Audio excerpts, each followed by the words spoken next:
Hello everyone and good morning. Welcome to another Weekly Wednesday video. As many of you know, the Pathfinders and I just got back from Gillette a couple days ago, the International Pathfinder Camporee.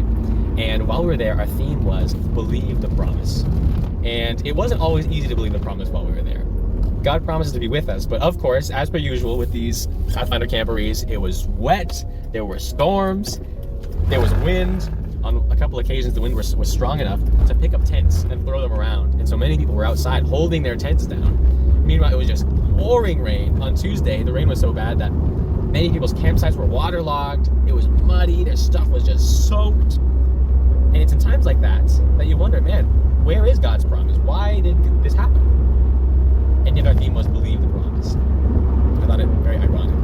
However, after the Tuesday rainstorm, the biggest one we had, a huge rainbow lit up the sky. It was a double rainbow, and because there's nothing in Wyoming, basically, it went from one coast, or one horizon to the other. You could see the whole thing, and it was beautiful.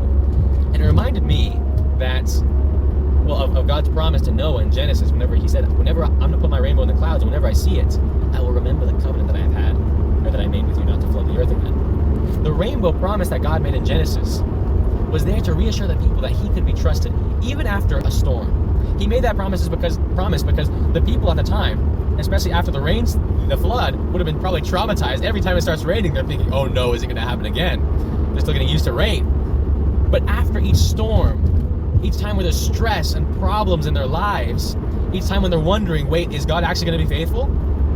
God comes through after the storm, past the storm, and says, yes, I will. He doesn't say, I'm not going to cause any more storms, but he says afterwards, if you look for it, you'll find that I am faithful to my promise. And that's what happened in Gillette. Even though there were so many storms, God was faithful. People were blessed. And we had a few people even from Appleton, or from our club, being baptized. And so whatever storm you might be going through, I encourage you and challenge you, look past the storm. If you focus on the storm, you'll see it. And it'll be depressing. And it was a little depressing during the storm. But look past the storm to the promise.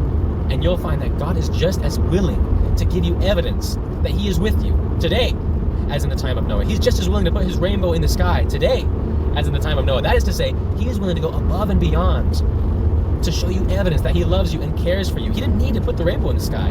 That was a promise he made for humanity, to show them that he loved them. He didn't need to do that.